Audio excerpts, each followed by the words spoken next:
Então, boa noite, minhas caras, meus caros. Vamos continuar nossa leitura do Mênon de Platão e lembrar um pouco por que a gente está fazendo isso, né? A gente está fazendo isso porque a gente está interessado em saber como é que o Platão responde ao problema do conhecimento, como é que ele tenta definir a natureza do conhecimento, o que é o conhecimento, como nós adquirimos conhecimento, qual é o alcance e o limite do conhecimento.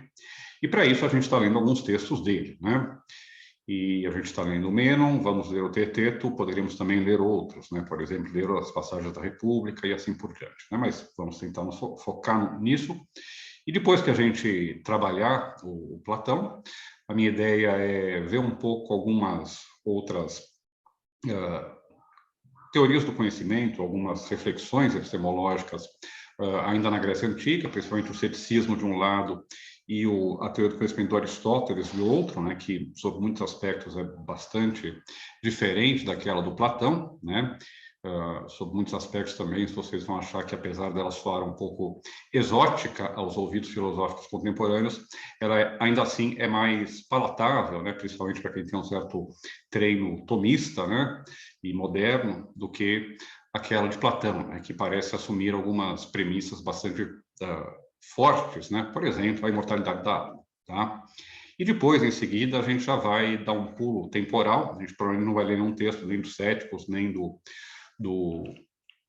Aristóteles, e aí o próximo texto que a gente vai trabalhar depois dos textos do Platão vai ser o texto do Descartes. A gente vai pular, fazer um salto de 2000 anos na história da filosofia, e aí começar nos modernos, tá? Antes da gente prosseguir na leitura do texto, né,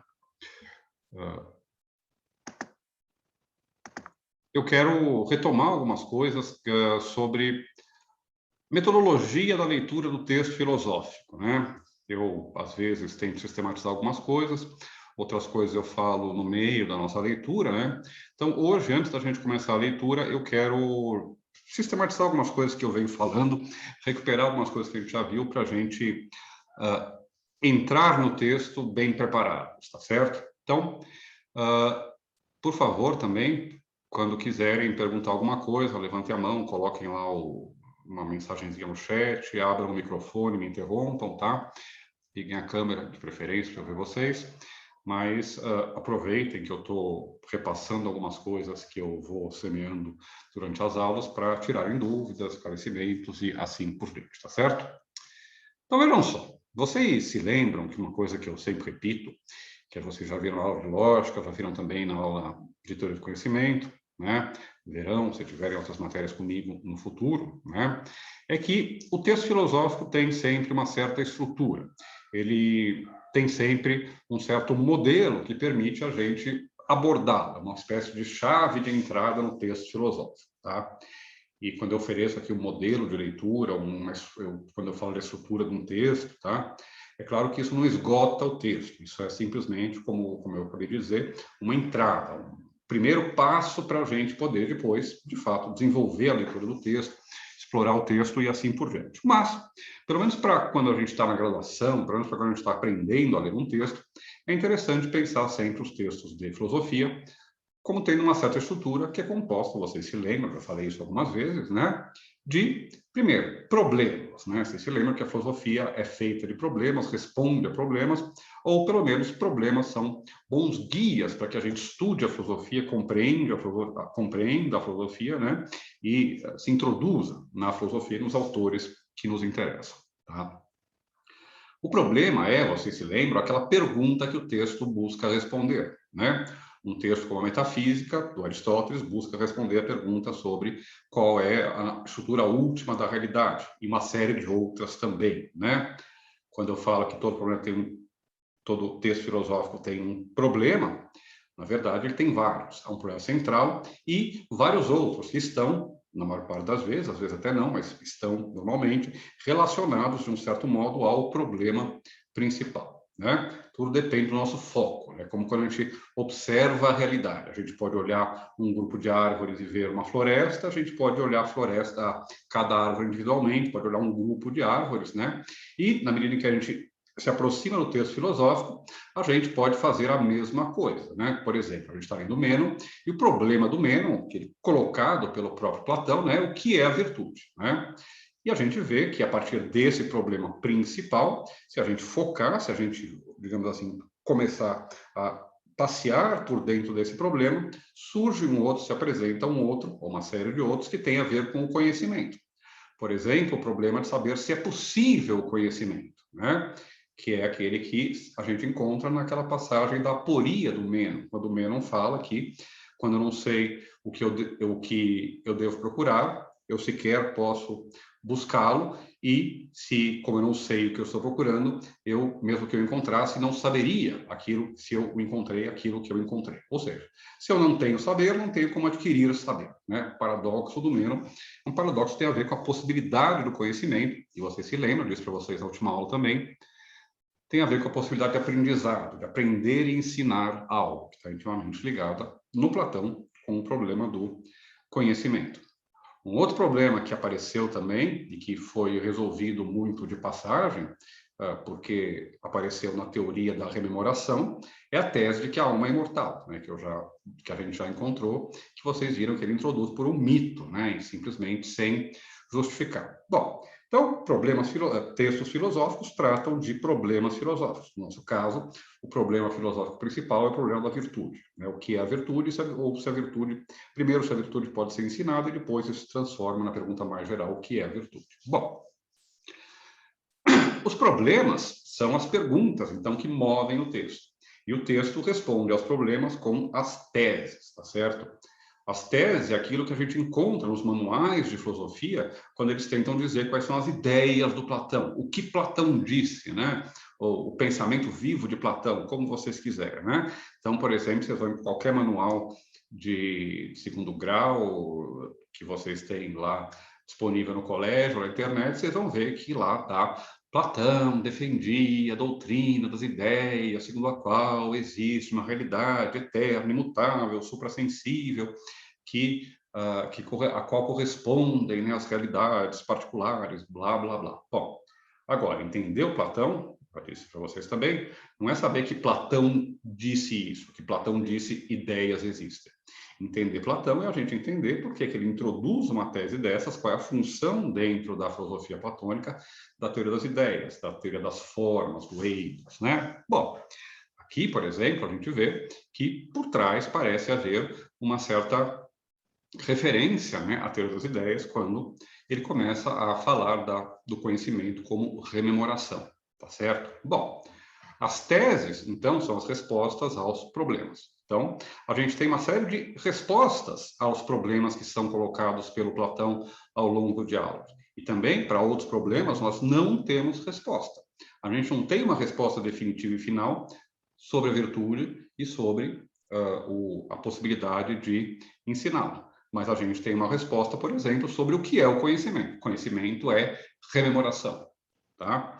A gente tem uma resposta sobre, por exemplo, se o conhecimento é possível ou não. Sim, é possível, né? Bom, e assim por diante. A gente tem respostas a alguns problemas, outros que não são respondidos, no caso do Platão. Bom, agora, o que interessa, então, para a gente, ou o meio como a gente faz para perceber qual é a função, por exemplo, da teoria das ideias na filosofia de Platão, é entender os argumentos do texto, que é a parte mais importante, a parte mais substancial do texto. Os argumentos aqui, quando eu digo argumento no texto filosófico, eu não estou pensando somente em argumentos no sentido lógico, formal, dedutivo, como aqueles que a gente aprende lá no primeiro ano em lógica. A gente também tem uma série de argumentos que funcionam de outras maneiras, que envolvem outras coisas. Então, todo texto tem sempre essa estrutura. Um problema, que é respondido por teses, e essas teses são justificadas, motivadas por argumentos. Como o texto filosófico assume muitas formas, tá? Uma coisa interessante ou importante para vocês prestarem atenção ao longo desse ano é como a gente vai trabalhar com formas literárias diferentes do texto filosófico. A gente vai trabalhar no começo, por exemplo, com um diálogo do Platão. A gente está trabalhando com um diálogo, são quase peças de teatro que apresentam filosofia. Quando a gente for para o texto do Descartes, a gente vê que é um texto que tem uma forma literária muito diferente, em primeira pessoa, que justamente se inspira no modelo católico das meditações, se inspira no modelo retórico de Quintiliano, enfim, é um texto que tem uma estrutura diferente. Quando a gente for ler o texto do Kant, né, a gente vai ter outra forma literária, a forma do tratado, a forma erudita, a forma universitária, escolástica, né, de apresentar o texto, vai parecer mais árida e assim por diante. E quando a gente chegar no século XX, a gente vai trabalhar com papers, com artigos curtos, né, que tem ainda uma outra forma literária, né? A forma literária na qual se apresentam os argumentos, a forma literária na qual se colocam problemas e se afirmam teses, varia, portanto, imensamente ao longo de toda a história da filosofia. E mesmo hoje, dependendo do autor que a gente pegar, do problema que a gente trabalha, a gente vai ver tipos de escrita filosófica muito diferentes. Contudo, em todos eles, a gente sempre vai encontrar esse núcleo, esse cerne, ou pelo menos em todos eles a gente pode aplicar essa chave de leitura como um guia, como uma primeira entrada, uma primeira porta de entrada para o texto.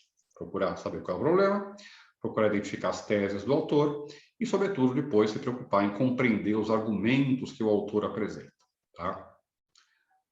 Além disso, no texto filosófico, ou naquilo que corresponde aos argumentos, vão entrar também uma série de outras formas de raciocínio, de reflexão, né, que correspondem a esse momento argumentativo, embora não sejam, stricto sensu, argumentos. Tá? No texto filosófico, a gente vai encontrar exemplos, por exemplo. Tá? Os filósofos, às vezes, eles falam uma coisa, eles dão um exemplo, né, daquilo que eles estão pensando. Né? O Hume vai falar, as impressões afetam a minha mente e, através delas, eu formo ideias. Tá? Por exemplo, quando eu vejo verde, alguma coisa verde, eu formo a ideia de verde. Eu vejo uma árvore, que é as folhas da árvore que são verdes, e formo a ideia do verde na minha cabeça. Bom, então, exemplo. Tá? Exemplos fazem parte da argumentação, no contexto argumentativo do texto. Eles buscam esclarecer, reforçar aquilo que o autor está dizendo. Quando Platão, por exemplo, faz começar o escravo a falar, quando ele interroga o escravo, de certa forma, o que ele quer fazer, mais do que um argumento, é oferecer um exemplo, né? No qual ele vai mostrar que é possível obter pensamento, conhecimento, é possível fazer surgir o conhecimento a partir, digamos assim, daquilo que já está na alma do sujeito, já está na alma, no caso, do escravo, né? É uma espécie de ilustração em concreto, né, daquilo que está sendo feito. Ou um outro jeito de pensar, e uma outra coisa, um outro jeito de encarar essa experiência, essa passagem do escravo, ou outras passagens do texto filosófico são experiências de pensamento. O que são experiências de pensamento? Experiências de pensamento, vocês conhecem, já encontraram seguramente ao longo do primeiro ano, estão encontrando ao longo do segundo ano, são aquelas historinhas que a gente conta para nós mesmos, enquanto filósofos, nas quais a gente coloca, de forma muito abstrata e artificial às vezes, né, uma certa situação que exibe, que faz com que a gente seja obrigado a pensar certas coisas, né?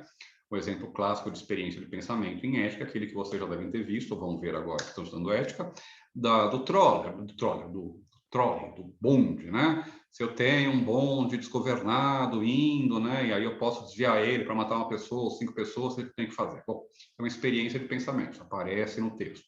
Autores recorrem o tempo todo a experiências de pensamento. Por exemplo, certos mitos no Platão correspondem àquilo que hoje a gente chamaria de experiências de pensamento.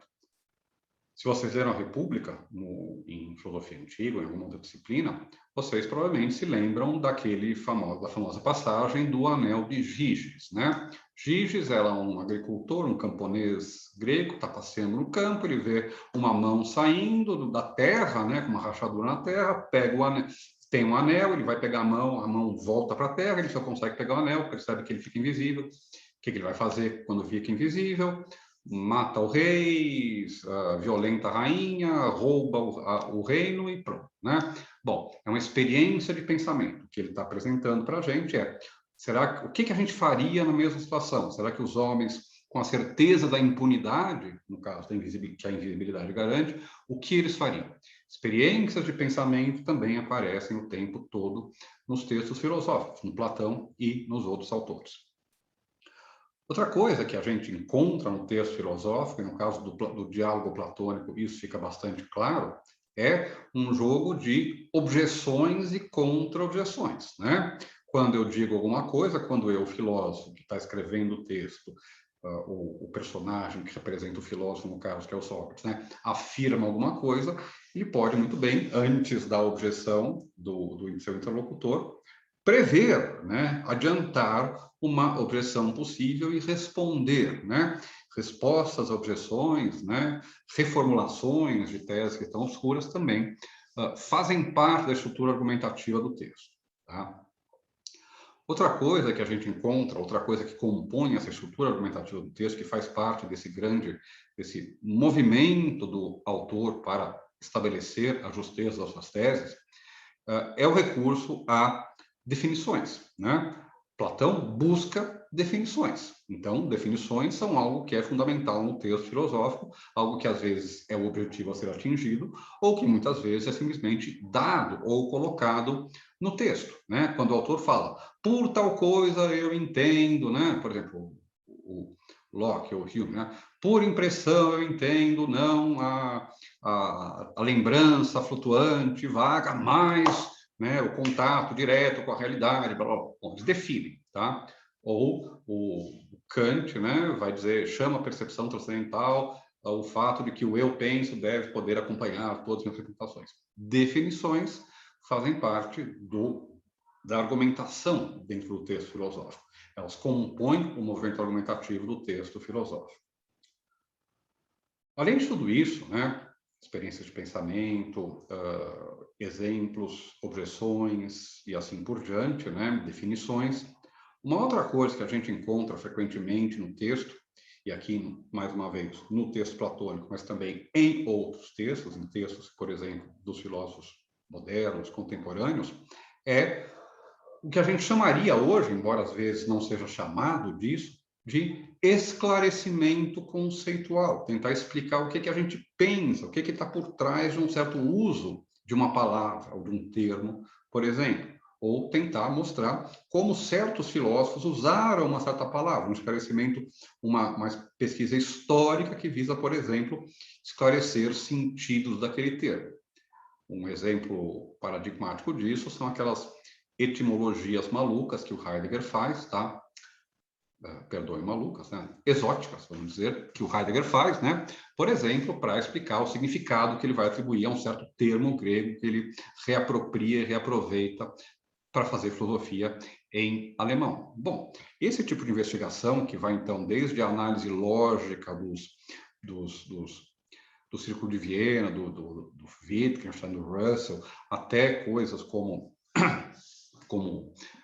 as etimologias do Heidegger, né? As investigações desconstrucionistas do Derrida e assim por diante, estão nesse campo também, então, de esclarecer conceitos, examinar conceitos, aprofundar conceitos, né? Isso também faz parte do texto filosófico, isso também aparece no texto filosófico, né? Quando o Platão, por exemplo, diz que para definir um certo termo eu preciso antes ter compreendido, definido um outro termo, ele está nesse registro, nesse domínio da investigação conceitual, do esclarecimento conceitual. E, finalmente, a gente também encontra outras coisas diferentes no texto. Poderia fazer vários etc. aqui, né? Digressões, ataques pessoais, né? Às vezes o pessoal simplesmente vai xingar o outro, né? Se pegar os textos do Rousseau, né? O Rousseau, às vezes, está meio... Ele não tinha antidepressivos na época, ele tinha uns piripaques, né? Começava a xingar todo mundo no meio do texto que ele estava escrevendo, né? Bom, a gente tem que interpretar e entender o que aquilo lá pode nos trazer, né? Então, o texto filosófico, ele sempre vai ter essa mesma estrutura, essa mesma chave, essa chave de leitura pode ser aplicada a praticamente todo o texto filosófico, né? Talvez vocês encontrem uma exceção, mas, por enquanto, não encontrei ainda. Fernanda, diga, pode falar. Oi, boa noite, professor e colegas. Como que a definição de conceitos se diferencia do esclarecimento de sentido dos termos? Veja, ótima pergunta, tá? Eu falei um pouco sobre definições aqui em algum momento, tá? Se eu não me engano, quando eu estava falando lá do modelo euclidiano, né, da importância dos elementos de Euclides, né? E eu disse para vocês, né, que uma definição sempre tem uma certa estrutura, né, na qual o termo a ser definido tem que ser explicado, tem que ser tornado equivalente a termos diferentes dele, né? Então, a gente tem o definiens, né, que é aquilo pelo que se define, né, e o definiendo, né, a coisa que a ser definida, né? E o que acontece é que a gente tem que ter na definição uma, digamos assim, uma equivalência, tá, entre o termo que eu quero definir, que eu não conheço, e os termos pelos quais eu defino ele e que eu conheço. Então, para isso você entender o que eu estou falando, olha, eu defino homem como animal racional. Isso é uma definição de homem, tá? Eu defini um termo que eu não conhecia, homem, por dois termos que eu conhecia. Eu sei o que é o animal e eu sei o que é a racionalidade. Claro que se eu não souber, não funciona, mas suponha-se que funciona. A definição é uma equivalência entre termos. Então, uma definição é você pegar duas palavras, ou pelo menos pegar, melhor dizendo, uma palavra, colocar um sinal de igualdade e colocar outras palavras do lado, né? E supõe-se que a palavra que você coloca no começo, você não sabe o sentido, e as palavras que você coloca depois do sinal de igualdade, você sabe o sentido, né? Homem é animal racional. Um carro é um veículo automotivo autônomo com tração e rodas, tá? Ou uma definição adequada, tá? Isso é uma definição, é um sinal de igualdade ou de identidade entre termos, entre palavras, tá? Uma explicação, ou um esclarecimento conceitual, ou mesmo uma análise conceitual, que é outro termo que vão usar, não implica necessariamente uma definição, não implica você colocar um sinal de igualdade. Implica você investigar o uso daquela palavra, o significado da palavra e ver o que você pode atribuir corretamente a ela ou não, tá certo? Então, se eu quero esclarecer conceitualmente homem, eu tenho que começar a explicar o que eu quero, o que eu pretendo quando eu uso essa palavra, tá certo? Por exemplo, eu estou usando homem, não deveria, tá? É linguagem sexista, eu sou velho, eu tenho vícios da minha formação, tá? Eu deveria usar, por exemplo, ser humano. Mas vocês sabem, eu posso esclarecer para você, explicar para você que quando eu estiver usando homem, na verdade eu quero me referir a ser humano, né? E como é que eu posso fazer isso? Se alguém não entende, ele me pergunta, por que, professor? Porque quando eu uso homem para me referir à espécie humana, isso engloba tanto os homens quanto as mulheres, né? Tanto um quanto o outro, né? Então, isso aqui eu não sabia. Agora eu sei alguma coisa a mais sobre o uso daquela palavra, sobre o significado da palavra que eu não sabia, embora eu ainda não tenha uma definição, tá certo? Bom, se eu quero saber o que é homem e alguém me oferece como definição de homem bípede implume, tá certo? É uma definição que, de certa forma, capta o que é um homem, porque nós homens somos os únicos animais que somos bípedes e que somos implumes. Mas eu posso começar a pensar que, bom, talvez, na verdade, essa definição não seja tão boa, porque se eu pegar uma galinha, que é um bípede, e tirar as penas dela, ela será um bípede implume, e mesmo assim ela não se transformou em um ser humano, tá certo? Bom, então, análise conceitual, esclarecimento conceitual, é a gente investigar quais são os usos que a gente faz ou deixa de fazer de uma palavra, e, em certa medida, isso, às vezes, embora não diga para a gente o que aquela palavra significa, pelo menos esclarece, torna mais claro para nós o significado daquela palavra, tá certo? Um exemplo típico que a gente tem disso é aquilo que os filósofos analíticos, começando com Frege, antes do Frege até o Kant, que não é filósofo analítico, mas é o precursor dessa tese nos filósofos analíticos, é a investigação do conceito de existência.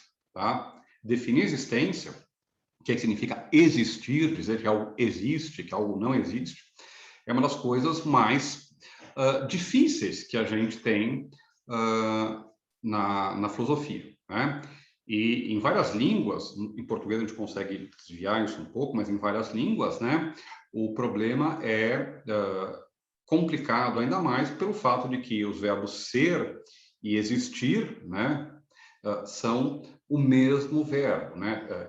To be é tanto existir quanto ser, né? E a gente usa também o verbo ser em português no sentido existencial, às vezes, né?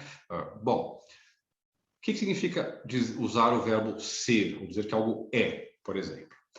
Bom, mesmo que a gente não saiba, a gente pode perceber, quando a gente investiga o uso dessa palavra, que a gente usa o verbo ser, ou a palavra, ou o verbo, a conjugação é, de várias formas diferentes, né? A gente usa, às vezes, o é para significar uma predicação, né? Eu digo, por exemplo, que a parede é azul. O é aqui é uma predicação, ele atribui uma propriedade, o azul, a uma certa substância, a um certo sujeito, né? A parede. Bom, às vezes o verbo é simplesmente usado no sentido de igualdade, tá certo? Por exemplo, Edson Arantes do Nascimento é o Pelé, tá certo? Bom, aqui estabelece que esses dois objetos, esses dois seres, né, Edson Arantes do Nascimento e Pelé, são o mesmo. Ou seja, que nós temos dois nomes para um mesmo ser, né? Esses dois nomes são idênticos, né? Na sua referência, eles apontam para o mesmo objeto. Perceba como isso é diferente do uso do verbo é no seu sentido predicativo, né? Quando eu digo a parede é azul, eu não estou identificando a parede e o azul. O azul é uma cor, uma propriedade. A parede é uma substância, é um sujeito, né? São coisas diferentes, né? Não é uma identidade. Eu não posso dizer que parede e azul são a mesma coisa, né? Bom, e assim por diante, tá? O verbo pode significar também, enfim, causalidade, enfim, tem vários significados diferentes, tá? Isso que eu acabei de fazer aqui, veja, não é uma definição do que significa o verbo ser, ou o uso tá certo? Mas é uma análise, é uma investigação, é um esclarecimento, né? Que, digamos assim, limpa o terreno e faz com que a gente fique mais esclarecido sobre o significado real dessa palavra. A gente sabe que a gente, por exemplo, não pode confundir o ou o verbo ser usado para predicar uma coisa e para afirmar uma identidade, certo? Não é uma definição, mas é uma explicação do uso do termo. Tudo bem? Ok, Fernanda? Ok, professor, obrigada. Beleza. Mais alguém, gente, antes que eu continue?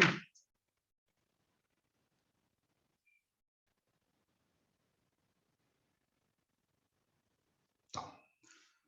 Então agora, tá? Vamos dar um passinho para trás. Vamos usar o método leninista reverso, tá? O Lenin, quando apresentou a sua nova política econômica lá na Rússia, né, para ver se tirava a Rússia, a União Soviética do buraco, ele falou: vamos dar um passo para trás para dar dois passos para frente. A gente vai dar um passinho para trás, né, para depois voltar para frente. Bom, e como é que a gente faz para encontrar tudo isso no texto, tá?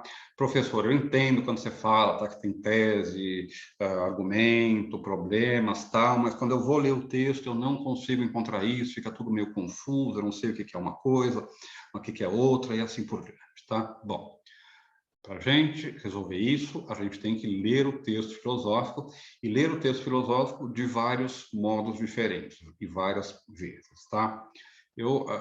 Provavelmente eu não vou ser o primeiro professor que falou isso para vocês, eu vou repetir coisas que eu provavelmente já disse, que vocês já ouviram, mas é sempre bom para fixar e nunca é demais, porque sem isso a gente não vai para frente. Ler o texto filosófico é um trabalho, tá? Fazer filosofia é um trabalho. Um trabalho intelectual, mas é um trabalho. O trabalho intelectual é cansativo, exigente, exige tempo, esforço, neurônios e assim por calorias, né? Do mesmo jeito que um trabalho físico. E o que significa, então, o trabalho intelectual de ler um texto? Significa encarar o texto como um objeto de estudo, como um objeto de trabalho, né? Do mesmo jeito que um mecânico se debruça sobre um motor e passa o dia lá mexendo, ajustando, né, consertando, tirando, colocando de novo, ligando e assim, para ele funcionar direito, a gente faz a mesma coisa com o texto, tá? Então, o texto filosófico ele exige várias leituras. Para vocês entenderem uma passagem qualquer do Platão, do Kant, ou do Hume, ou do Aristóteles, ou de quem quer que seja, normalmente não é na primeira vez que vocês vão entender, tá?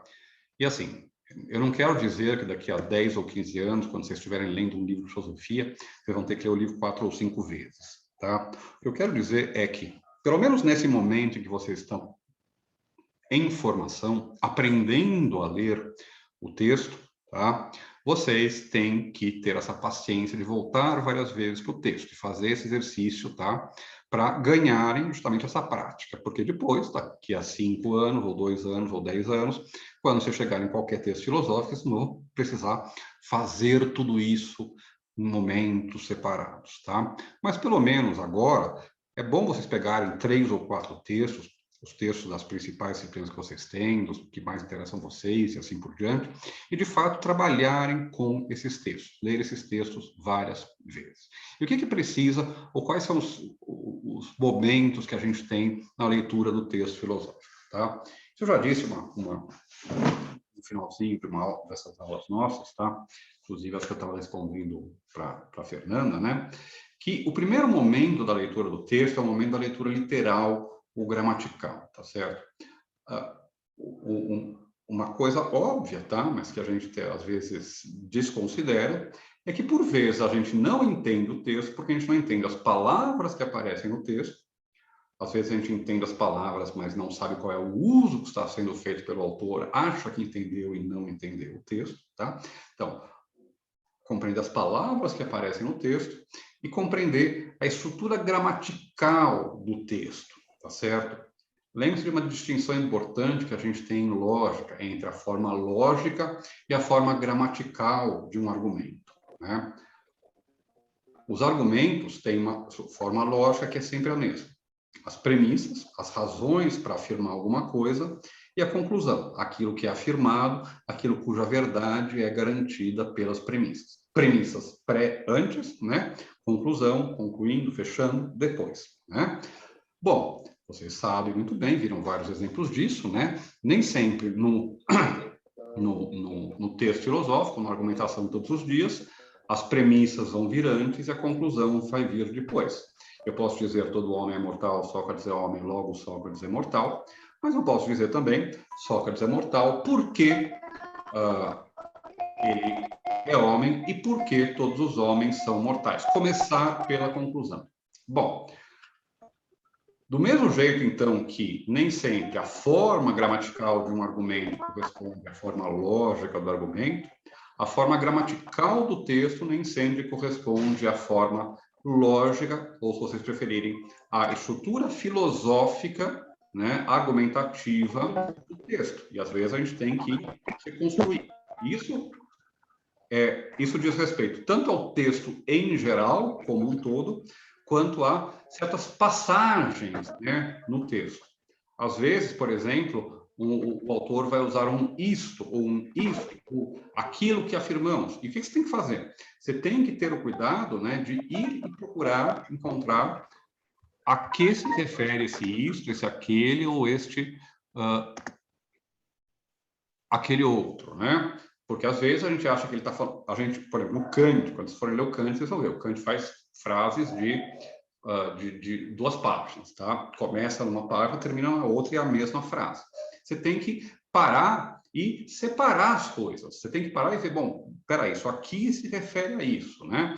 Esse é o primeiro momento da leitura gramatical ou literal do texto, tá certo?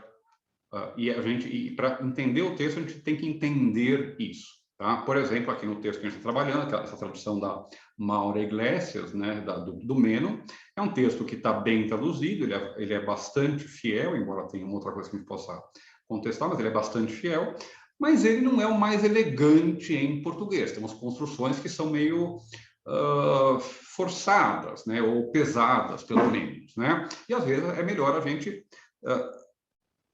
traduzir, né, ou reconstruir o texto com uma outra estrutura, tá? E isso significa pegar o texto e simplesmente fazer coisas como colocar aquilo que está em ordem na voz passiva, na voz ativa, colocar aquilo que está em ordem indireta em ordem direta, tá certo? Para o texto ficar mais claro para a gente saber que a gente está entendendo o que está sendo dito, literalmente, tá? Qual é o significado daquilo que está sendo afirmado. Às vezes a gente não compreende isso, tá? E aí, se a gente tem algum probleminha nisso, a gente carrega essa incompreensão para frente, tá? Nesse primeiro momento de leitura, quais são os instrumentos que vocês têm que ter, tá? Por isso, ó, é um trabalho. Vocês têm que pegar o texto, sentar com o texto, preferência uma mesa, tá? Com um dicionário do lado, ou pelo menos no computador, hoje ninguém mais usa dicionário, eu uso, tá? Mas é bom ter dicionários para consultar, tá?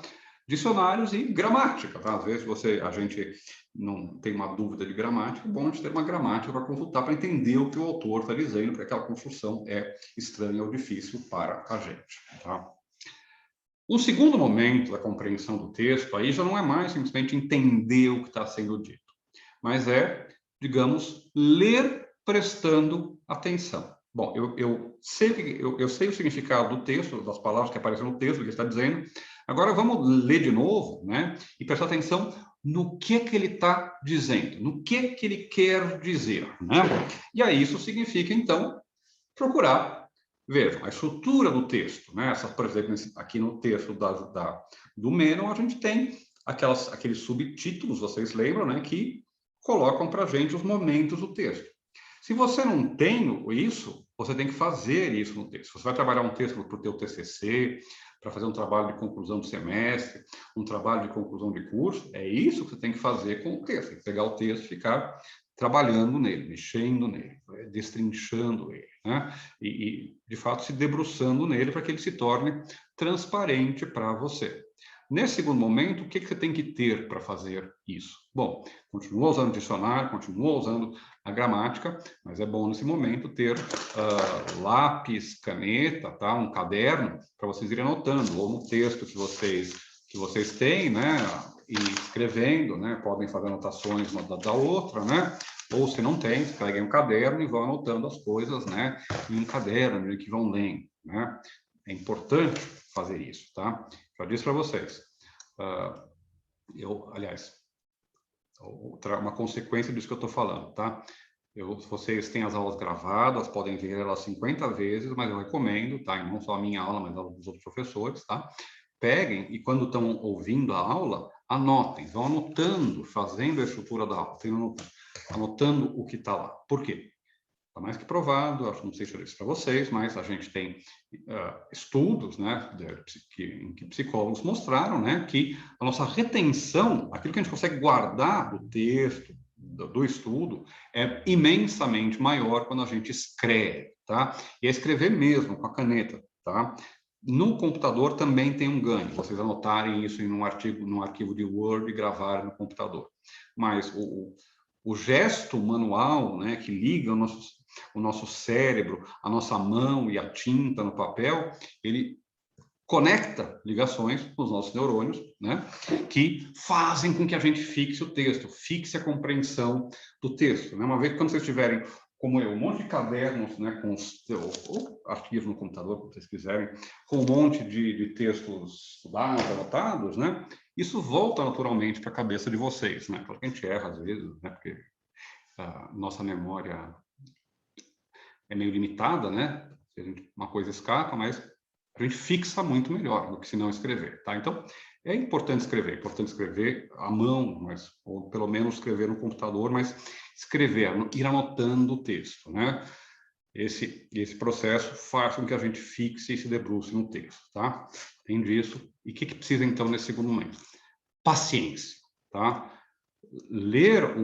Fazer filosofia ou ler um texto filosófico é basicamente um exercício de ler em câmera lenta, tá? Às vezes eu falo isso, tá?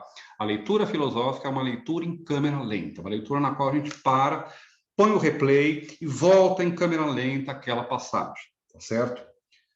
Precisa, para isso, né, concentração, silêncio, uma sala silenciosa, né, uma biblioteca silenciosa, assim, porque não dá para a gente se concentrar e trabalhar, né, com barulho, gente passando e assim por diante. É difícil, primeiro quando a gente é estudante, quando a gente é pai, mãe, e assim por diante, é difícil ter isso, mas tem que buscar algum tipo de tranquilidade para a gente poder se concentrar. Se querem ouvir música, ouçam ou não. Não ouçam música que tenha ritmo forte, não ouçam música que tenha dissonâncias, coisas assim, não ouçam death metal, tá? Mas dá para ouvir música, ajuda a se concentrar. Bom, finalmente, né, depois desses dois momentos do texto, né, ler o texto, entender o que está lá escrito, ler o texto, entender qual é a estrutura do texto, não do que está escrito, mas do texto como um todo, vem os outros momentos que são aqueles mais interessantes e mais produtivos, tá? Vem, por exemplo, o momento, que é o terceiro momento, que é o da análise do texto, tá? E aqui eu vou usar, vou contrapor, né, duas ideias que são fundamentais dentro da história da filosofia, né, e que ainda são úteis para pensar várias coisas na metodologia filosófica, que é a distinção entre análise e síntese, tá? A análise é aquele momento no qual a gente separa, distingue, né? A gente decompõe, a gente corta, a gente isola os elementos simples, tá? Uma análise química é eu pegar a água, né, e dizer, olha, a água é composto, pode ser decomposto, pode ser cortado, pode ser isolado em hidrogênio e oxigênio, né? O giz pode ser analisado, decomposto, ele é feito dessas coisas, né? Carbono, cálcio, né? E as carbonato de cálcio e assim por diante, né? Bom, esse momento da análise é o momento da decomposição do texto. É a gente pegar aquilo que está junto, unido, e separar, tá certo? Então, às vezes, o que acontece? Por exemplo, a gente tem que analisar é simplesmente traduzir um termo, ou oferecer uma definição para o termo, ou, melhor ainda, substituir o termo pela definição que aparece, tá? Por exemplo, a gente sabe, né, que conhecimento para Platão é conhecimento universal e necessário. Conhecimento, né, é também uma crença verdadeira acompanhada de um logos. Então, cada vez que a gente encontra conhecimento ou ciência no texto do Platão, a gente tem que imaginar, nem que seja mentalmente, né, decompor mentalmente isso nos conceitos que compõem a ideia de conhecimento. Conhecimento é algo que é uma crença, é algo que é verdadeiro, é algo que tem uma justificação ou um logos, né? Conhecimento é universal, é geral, né? Não é do particular, do mutável, do individual, né? Conhecimento é necessário. A negação de um conhecimento implica em algo que é falso, né? Bom, o que é isso? Isso é analisar, né, o conceito de conhecimento no Platão, é fazer o processo de análise. Cada vez, vejam, lembre-se da pergunta sobre definição antes, né? É, de certa forma, colocar uma equivalência, um sinal de igualdade entre termos, tá? Vocês pegam um termo no texto, por exemplo, conhecimento ou logos, e vocês traduzem no papel, na cabeça de vocês, isso, né, pelo significado que a gente vai atribuir a isso, tá? Então, por exemplo, quando vocês pegam logos do texto do Aristóteles, vocês vão traduzir, analisar isso como sendo, por exemplo, discurso, ou dependendo de onde está a passagem. Aqui, quando a gente encontra logos, né, quando a gente vai encontrar logos no teteto, né, logos, a melhor tradução é justificação, tá certo? Isso é justamente analisar um texto. Às vezes, analisar um texto, ou grande parte do trabalho de analisar um texto é simplesmente traduzir aquilo que está em filosofês para aquilo que é, não o português, mas uma linguagem que vocês, estudantes de filosofia, professores de filosofia, no século XXI, somos capazes de entender de modo não ambíguo, de modo mais claro, tá certo? É explicar, de certa forma. Analisar é explicar, porque analisar é decompor, tá certo? E esse momento, então, de análise é aquele momento central para a compreensão do texto, porque é aquele momento no qual a gente, digamos assim, extrai, né, tira os significados que estão lá latentes no texto, né? É como uma... Tem uma aqui. Uma babushka, aquelas bonequinhas russas que tem lá em Prudentópolis, né, aqui, na qual você tem a bonequinha, né, você vai abrindo e tem outras bonequinhas dentro, né? Bom, então, analisar, né, um termo ou um texto é justamente a gente ir tirando aquilo que está dentro do texto. Quando a gente encontra homem, a gente sabe que, por exemplo, a gente pode tirar de dentro dessa bonequinha homem as bonequinhas animal e racional, né? E vejam, por que a gente ganha em compreensão com isso? Porque talvez a gente não saiba coisas sobre os homens e não conheça nada sobre o ser humano, mas a gente entenda os conceitos de animalidade, de animal, de ser racional, né? Isso permite, então, que a gente entenda uma coisa que a gente não conhecia, o conceito de ser humano, através de coisas que a gente já conhecia, conceito de animal, conceito de racional, e assim por diante. E a mesma coisa no texto filosófico. A gente entende coisas que a gente não conhece, por exemplo, o conceito de eidos em Platão, ou o conceito de rememoração em Platão, através de coisas que a gente conhece, né? Ou através de elementos que são mais facilmente compreendidos por nós. Dizer que o conhecimento é rememoração significa dizer que o conhecimento já está em nós e ele não é, portanto, adquirido na experiência. Isso é analisar o conceito de rememoração, né? Se eu falo lembrança ou rememoração, a gente imediatamente não vai associar isso com a exclusão do sensível. Mas no caso do Platão, se a gente analisar o que ele está querendo dizer com o conceito de rememoração, uma das coisas que está incluída nesse conceito é o conceito de ser independente ou de não derivar da experiência, certo? E veja, quando a gente faz isso, a gente compreende o que o autor está querendo dizer, né? A gente entende que o Platão está defendendo um certo tipo, por exemplo, de modelo de conhecimento aqui no Mênon ou lá no Teeteto ou lá na República. Tá? Agora, o quarto momento, ou o próximo momento na leitura, é aquele no qual a gente não vai simplesmente tentar compreender o texto, que é um processo no qual, digamos assim, a gente se apropria do texto, interioriza o texto, a gente tenta colocar o significado daquele texto dentro de nós, compreender aquele texto, né? O prender dentro de nós o texto, né? Compreender o texto. A gente tenta fazer isso para depois fazer um outro momento, que é o momento de externalizar, né? De produzir, se vocês quiserem, de reproduzir o texto, mas reproduzir o texto não como mera paráfrase, né? Não como um mero dizer o que o Platão disse com outras palavras, que ainda é, em grande parte, aquilo que a gente faz no processo de análise, mas é extrair justamente consequências, significado. Significado em um sentido não literal de o que a palavra no texto do filósofo significa, mas o que o texto do filósofo significa.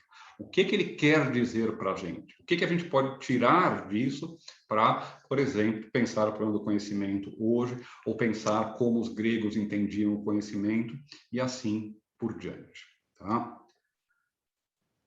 Nesse último momento, nesse terceiro momento, então, nesse quarto momento, né, da leitura do texto filosófico, né? Primeiro momento, leitura literal. Segundo momento, compreensão da estrutura, né? Investigação da estrutura, anotação das principais passagens e momentos do texto, né?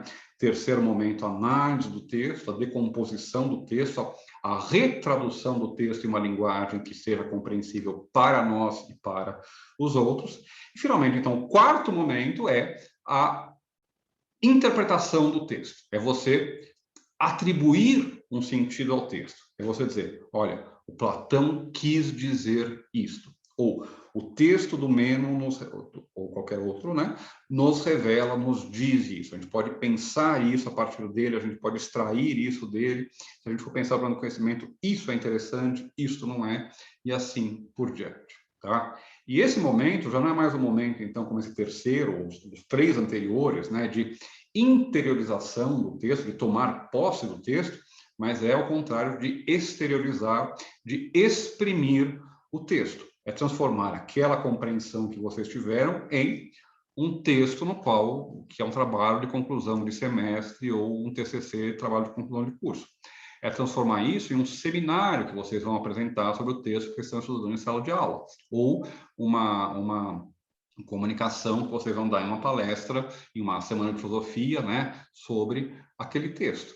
Ou é um artigo que vocês vão escrever e publicar em uma revista. Ou é um livro, uma dissertação uma tese de doutorado, uma dissertação de mestrado, né, que vocês vão escrever sobre um texto, sobre um autor e assim por diante, né? É claro, então, que também tem muitos níveis diferentes nos quais a gente pode externalizar, expressar essa nossa compreensão, essa nossa interpretação, né? Desde o nível de boteco, no qual você chega para o teu colega e fala: nossa, mó louco esse Platão, né? O cara tem umas ideias, né? Pô! Até você chegar, né, e falar, apresentar uma palestra de 1h30 sobre o conceito de anamnese na passagem tal do Mene, né? Então, tem muitas formas diferentes, mas todos esses, vejam, é um processo, um trabalho, tá? Implica vocês sentarem com o texto e passarem horas e horas com o texto, do mesmo jeito que um mecânico passa horas e horas com o motor, do mesmo jeito que um engenheiro passa horas e horas com seus cálculos, do mesmo jeito que um dentista passa horas e horas debruçado na boca de alguém, e assim por diante, tá? É um trabalho, não tem jeito, tá? E assim, eu digo essas coisas por quê? Porque, pela experiência que eu tenho, eu já dou aula há muitos anos no ensino superior, muitas vezes as pessoas chegam no ensino superior e não sabem o que é estudar, elas não sabem como aprender a partir de um texto, né? Assim, eu tenho filhos, né? Eu tenho que ensinar para eles que aquilo que eles estão estudando está na apostila, que a apostila serve para responder o texto, porque eles não explicam essas coisas básicas que deveriam ser básicas e que às vezes ficam faltando, né? Então, por isso que eu faço esses sermõezinhos que cansam vocês, mas que um dia vocês vão me agradecer, tá? Vocês vão olhar e falar: nossa, é verdade, agora eu vejo que funciona, tá? Não tem mistério. Filosofia, tá? A gente costuma achar que a filosofia é algum tipo de coisa que exige uma inteligência superior, que exige um certo tipo de talento para pensamentos profundos, né? Um certo tipo de genialidade, né? Sei lá, o Nietzsche, o Platão, esses caras super fodões, né? Com perdão do meu francês, tá? Bom, mas, na verdade, a filosofia é 99% de transpiração e 1% de inspiração. 99% do trabalho filosófico de qualquer um, do Kant, do Platão, do professor de Princeton hoje, do aluno da Unicentro, do professor que está dando essa aula para você, é um trabalho de sentar a bunda na cadeira e ler o texto e fazer isso, né? Fazer esse trabalho que no começo é muito empenhativo, muito cansativo, e depois se torna absolutamente natural, né? Quando a gente faz uma coisa por muito tempo, a gente aprende a fazer isso sem se cansar, sem que isso seja um esforço enorme como é no começo, tá? Juro que eu já vou terminar, tá? Essa reflexão, tá? Mas aí também, para fechar todo essa reflexão metodológica que eu estou fazendo com vocês, tá? Isso permite também a gente utilizar ou introduzir outras categorias que são importantes para entender o texto filosófico. E elas têm a ver com essa ideia que eu introduzi desde o começo e que eu nunca expliquei, que é a própria ideia de texto filosófico, tá? Há certos modelos de leitura, certos métodos de análise de reflexão filosófica, de investigação filosófica, que vem no texto uma unidade autônoma e fechada, tá? Eu não sei se existem de fato, mas caricaturalmente, a gente encontra algo assim, por exemplo, né, no que seria o estruturalismo que se desenvolveu no Brasil nos anos 50, com a USP e assim por diante, né? O texto é uma unidade fechada, monolítica, né? E, de certa forma, isso implica que o texto se esgota em si mesmo. Digamos que a tese é que o texto contém em si mesmo os elementos suficientes para a sua compreensão, para a sua interpretação, tá? Contra esse tipo de visão, tá? Eu acho que isso está errado, ou que isso é limitador, pelo menos, pode ser um exercício intelectual interessante, mas é limitador. Por que que é limitador? Porque o texto jamais se esgota em si mesmo, tá? Por várias razões. A primeira é que a própria ideia de texto, né, é uma idealização, tá? É uma abstração que a gente faz. A gente está trabalhando aqui com o Mênon, tá? O texto do Platão, o livro do Platão, o Mênon, tá? Bom, primeiro, isso nunca foi um livro, né? Era um diálogo que vinha em rolos de papiro, né? Os livros, né, que tem lá em Alexandria, em Atenas, e assim por diante, né, não eram encadernados, né, com lombada e assim por diante, eles eram rolos, né, de papiro, de pergaminho, de pele de animais, enfim. Outros casos tinha textos em tabuletas e argila e assim por diante, tá? Bom, texto filosófico, a gente tem papiros, né, ele chega em nós, né, como um livro editado, né, pronto para ser trabalhado, né? Mas, por exemplo, não existe nenhum manuscrito do Platão, né, do Mênon. O Platão, a gente não tem nada escrito pelo Platão. Tá? Tudo que a gente tem, todas as cópias que a gente tem, tudo que a gente tem do Platão é cópia de cópia de cópia. Tá? E a gente não tem, então, nenhum manuscrito, desde a Grécia Antiga até o começo da Idade Moderna, quando saem as edições modernas, justamente do Platão, né, em Veneza, e assim, a Stefanos, né, e assim por diante, século XVI, por ali, 17, né? Bom, até antes, no Renascimento italiano, florentino, né? Bom, 14, 15, 16, 17, né? Começa a aparecer as edições modernas do Platão. Bom, antes só tinha manuscrito. E nenhum manuscrito que a gente tem do Platão corresponde a esse texto que vocês têm aqui hoje, tá? Todo o texto de um filósofo antigo, mesmo de um filósofo até o século XIX, ou começo do século XX mesmo, corresponde sempre a uma produção de outras pessoas para fixar o texto, tá? Ou é o editor que dá a forma final àquele texto, o Kant entrega o manuscrito da razão pura, o editor coloca isso na forma de um livro, a gente tem aquilo lá. Ou é, então, uma reconstituição, tá certo? Vocês sabem o que é uma edição crítica? É uma pergunta, gente. Acordem, voltem para cá, todos que estão dormindo. Vocês sabem o que é uma edição crítica? Não? Tá. Não, professor. Tá. Textos filosóficos, eles têm sempre uma edição que é... Deixa eu ver se eu tenho alguma que alcança a minha mão. Tem edições que são críticas ou edições que são de referência, tá certo? Todo filósofo do cânone da filosofia tem, em geral, uma edição, normalmente, às vezes mais que uma, mas normalmente é uma, né? Que é aquela edição que serve de referência, né? Que serve para todo mundo citar, tá certo? Então, por exemplo, o Descartes tem uma edição que se chama, foi editada por dois filósofos franceses, o Charles Adam e o Paul Tannery. Então, a gente chama essa edição de Adam Tannery, Adam A, Tannery T, AT. Tá? Essa edição AT do Descartes. E todo mundo cita o Descartes por essa edição. E essa edição é uma edição que é crítica. Por quê? Porque ela apresenta o texto do Descartes com todas as variantes do texto do Descartes. Se vocês pegarem o texto, por exemplo, uma edição crítica do Mênon, tá? Uma edição de referência do Mênon. Normalmente, essas edições críticas são feitas por sociedades especializadas, tá? Então, por exemplo, a edição crítica do Kant é a chamada edição da Academia, Academia Ausgabe. A Academia Ausgabe é feita pela Kantstudien, que é uma revista, e pela Academia de Ciências de Berlim, né? São as duas instituições que reúnem os pesquisadores que vão trabalhar para fornecer ao mundo a melhor versão possível daquele texto, que é justamente a edição crítica que a gente chama. E na edição crítica tem, por exemplo, todas as variantes que aparecem no texto. Vocês vão pegar o texto do Platão na edição crítica, do Mênon, por exemplo, ele vai dizer, olha, essa passagem aqui, no manuscrito tal, aparece desse jeito. No manuscrito tal, que está na biblioteca tal, ele aparece de um jeito diferente e assim. E aí, o editor da edição crítica, os editores da edição crítica, escolhem qual vai ser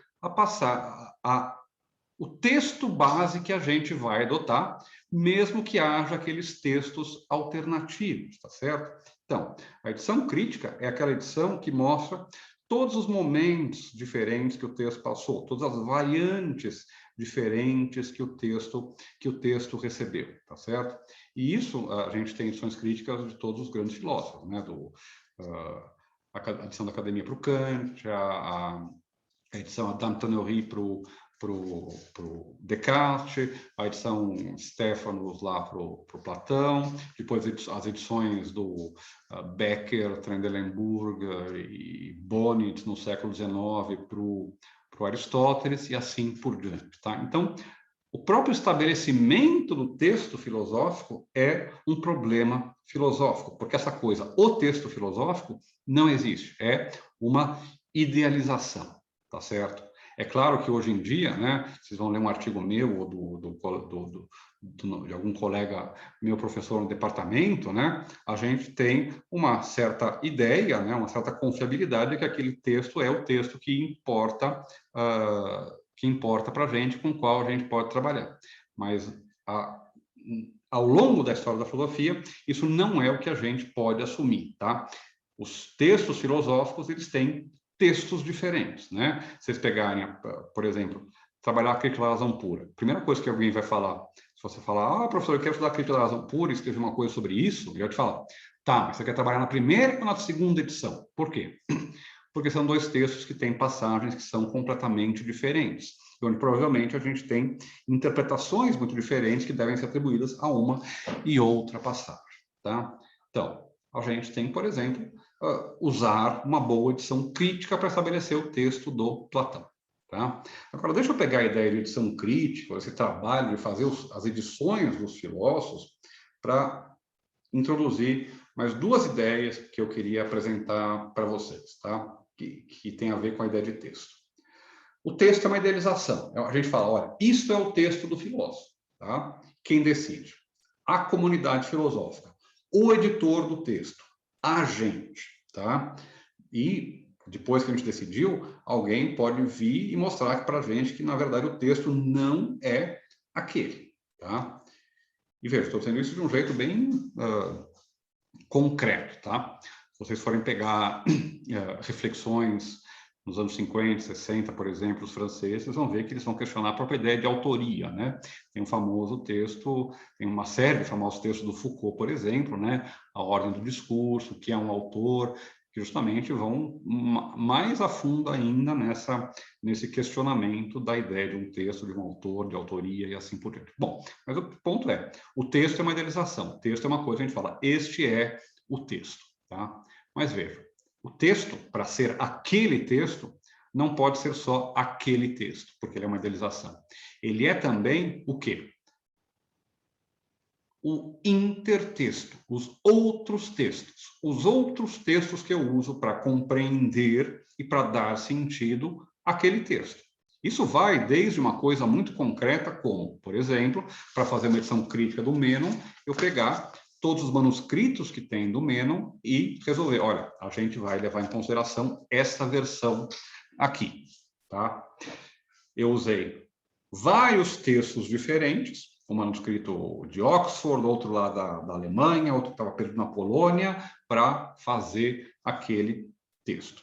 Mas, além disso, além desses textos, os textos não são unidades isoladas, eles não são mônadas no mundo que não se comunica.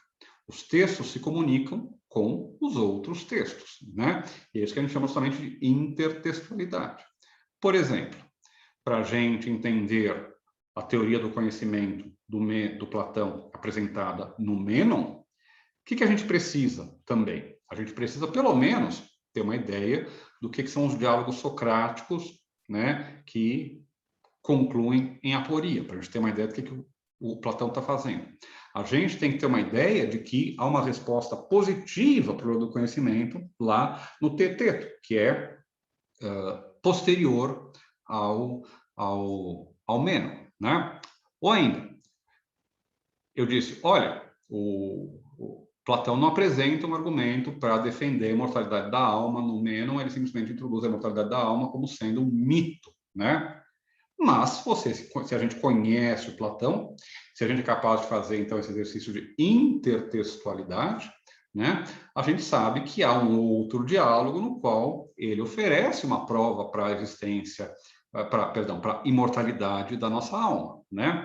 Que é, vocês sabem, o Fédon, o diálogo no qual ele descreve os últimos momentos do Sócrates na prisão antes de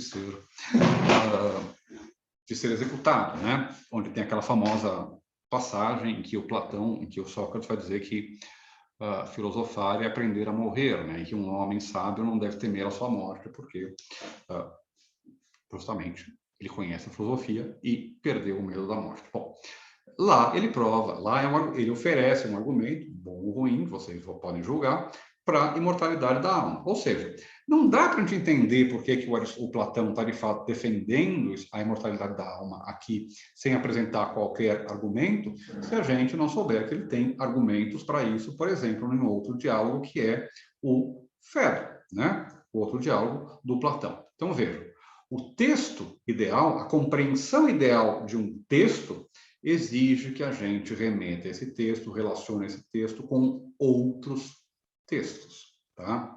E por isso que história da filosofia não está para a filosofia do mesmo jeito que, por exemplo, a história da física ou a história da química está para a química, tá? O que eu quero dizer com isso, ou para a física? Hoje, para você ser um físico ou um químico, você não precisa saber a física aristotélica, os 4 elementos de Aristóteles, teoria do lugar natural, ato e potência, né? E assim por diante, né? Você precisa saber cálculo, matemática, né? Séries de Fourier e saber calcular, né? Aquilo que te interessa calcular, tá? Se você é um químico, né, e quer, por exemplo, desenvolver um verniz resistente para barcos, tá? Você não precisa saber das investigações alquímicas, né, do Paracelso, de qualquer outra pessoa lá na Idade Média, né? Do Agrippa von Nettesheim, né? E assim por Jacob Böhme, né? Esses malucos da Idade Média. Você não precisa saber essas coisas, né, para fazer química, né? Bom, mas na filosofia, a gente precisa conhecer a história da filosofia para fazer filosofia em 2021, porque justamente os textos filosóficos, seja em 2021, seja em 399 antes de Cristo, um pouquinho antes ou um pouquinho depois, né? A gente precisa dos outros textos filosóficos antes e depois para entender aquele texto. Como assim antes e depois? Bom, porque antes a gente tem aquilo que o autor leu, conhece, né, e coloca, inclui no seu texto. E depois a gente tem o quê? A recepção, a interpretação, né, e a discussão daqueles textos. O Mênon, ou as teses do Mênon, vão repercutir na discussão de conhecimento do Platão, dos céticos, do Agostinho, do Plotino, até a Idade Moderna. A definição de conhecimento que aparece no Teteto, a definição clássica tripartida do conhecimento, ela aparece, ela continua a ser discutida até hoje, né? E é claro que a gente pensar sobre como foi feita essa discussão e conhecer essa discussão permite que a gente compreenda melhor o texto do próprio Platão, ou permite que a gente interprete, né, forneça um sentido ao texto do Platão novo, interessante e renovado, embora, claro, sempre correspondendo ao texto, tá? Então, o texto filosófico, isso que é o material do trabalho do filósofo, pressupõe a intertextualidade, ou intertexto. o conjunto de textos antes e depois que a gente deveria ler, porque eles estão fazendo parte daquele texto, tá? Por exemplo, quando o Platão está falando aqui de geometria, na passagem do escravo do Mênon, ele pressupõe que a gente conheça, ele porque ele conhece, a geometria plana na forma em que ela se apresenta lá no Euclides, nos elementos do Euclides, ou nos textos que a gente perdeu do Teeteto, do Deodoro, e assim por diante, né? A gente tem que ter essa ideia para entender corretamente o texto. E agora? Tem também, é claro, para compreender o que está sendo feito no texto, os elementos que estão fora do texto. A relação intertextual é uma relação entre o texto com outros textos. É uma relação de textos, tá? De palavrinhas escritas no papel. Tá? Mas essas palavrinhas escritas no papel, o sentido delas varia dependendo de algo que é externo, que está fora do texto, que é o contexto. Tá? Eu uso contexto aqui não só no significado de contexto histórico, contexto biográfico, cultural, econômico, social, no qual o texto está escrito. Né? Contexto é justamente tudo aquilo que acompanha, que vem com o texto, tá? Com perdão do trocadilho. Com significa aquilo que acompanha, né? Com o companheiro, aquele com quem a gente compartilha o pão, né? A gente reparte o pão, né? Então, isso, né? Esse contexto permite que a gente forneça interpretações de um sentido a certas passagens do texto. E vejam, a gente não vai acabar não lendo o texto hoje, né? Porque eu vou ter que terminar daqui a pouquinho, né?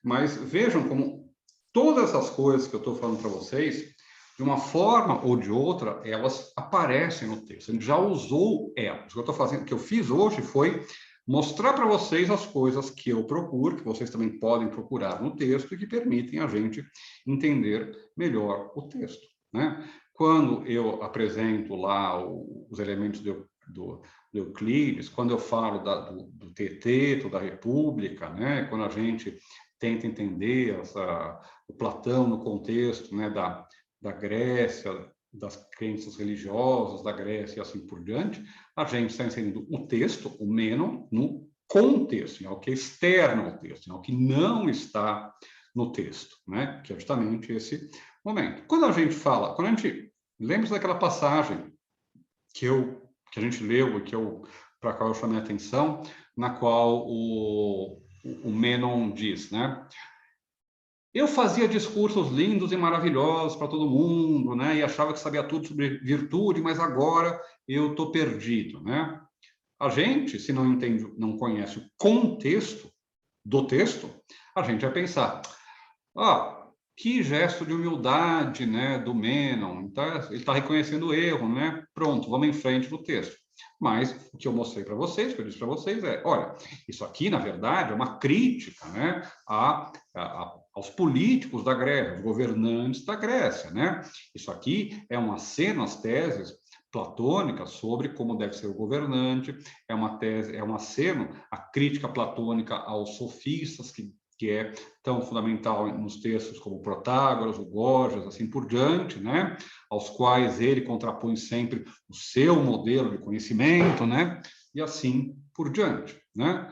Ou seja, a gente, o que a gente fez até agora ao começar a ler o Mênon, a se debruçar no Mênon? A gente procurou identificar problemas, teses e argumentos. Qual é o problema?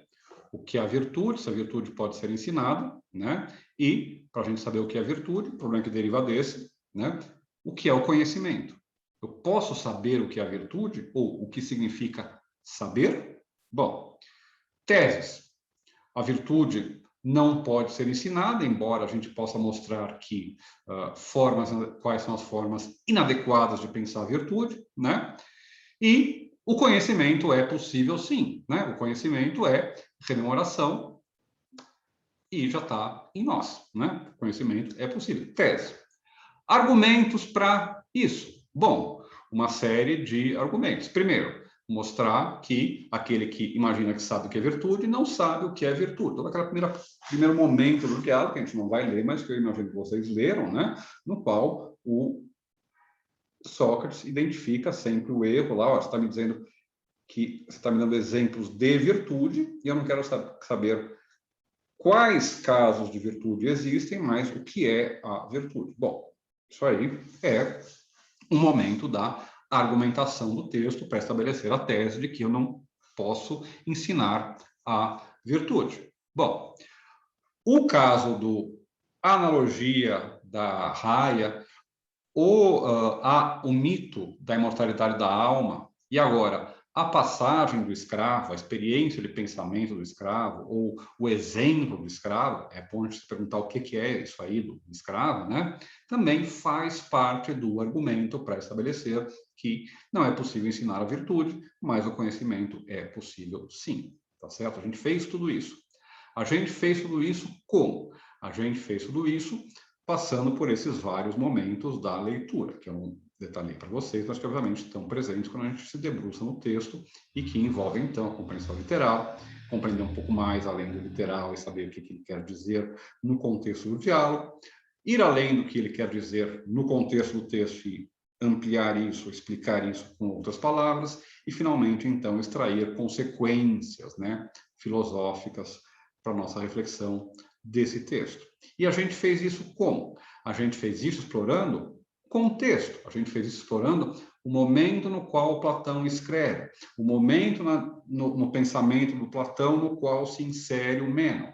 A gente fez isso vendo o que significam as figuras do escravo, do Mênon, do ânito no texto. A gente fez isso também intertextualmente. A gente fez isso se referindo aos elementos de Euclides, que fornecem um modelo de ciência universal e necessária. A gente viu como esse conceito de ciência universal e necessária não está definido, né, ainda no Mênon, mas vai ser definido com todas as letras no Aristóteles. A gente viu, né, também como a teoria do Mênon exige o complemento do teteto e assim por diante, né? A gente viu também, por exemplo, como a aporia do conhecimento socrático coloca um elemento cético na reflexão socrática, que depois vai ser explorado pelos céticos pirrônicos, acadêmicos e assim por diante.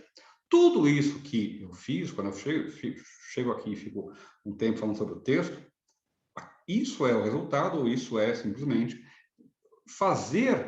colocar em prática todos esses passos que eu estou, essa receita de bolo que eu estou tentando passar para vocês, tá? E assim, é claro que não é a única, é claro que autores diferentes, professores diferentes vão apresentar para vocês um modo de encarar a tarefa filosófica de modo diferente. Eu isolei momentos aqui, esquematizei algumas coisas, ofereci um certo modelo, tá? Mas isso aqui é muito mais um mapa, né? Uma espécie de algumas placas que tentam colocar vocês no caminho do que, obviamente, uma receita pronta que dá para ser aplicada sem o empenho pessoal de vocês, né? Cada um de nós vai encontrar o seu modo de colocar em prática esse processo de trabalho intelectual da compreensão do texto, mas vários momentos desses que eu elenquei, vocês vão ter que passar por eles em qualquer tipo de leitura, de preocupação que vocês tenham com o texto filosófico, tá? Não tem como contornar muito isso, tá certo? Bom, tudo bem, gente? Vamos voltar a nos encontrar na semana que vem, e aí vamos sim terminar de ler esse texto e eu espero já começar a ler o TT, tá? Leiam lá a passagem, vocês não leram de novo a passagem lá do Mênon, se já leram, ok, tá? E aí a gente então fica aqui por hoje e retoma o texto mesmo na aula que vem.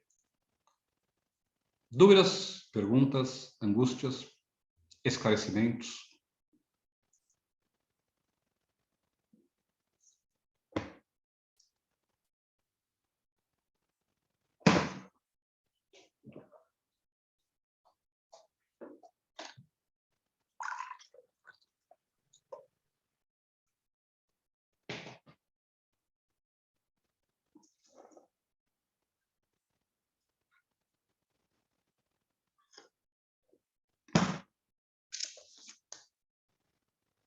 Não, gente? Bom, Então, tá bom. Vamos ficar por aqui, tá? Eu vou deixar disponível depois a aulinha para vocês verem, para os outros verem também. E nos encontramos novamente semana que vem, ok? Se for isso, se ninguém se manifestar, vou bater o martelo. Dou-lhe uma, dou-lhe duas, dou-lhe três. Então é isso, minha gente. Obrigada, professora. Até semana que vem. Até semana que vem. Vamos parar de gravar. Tchau, tchau. Boa noite. Boa noite, professor. Boa noite, professor.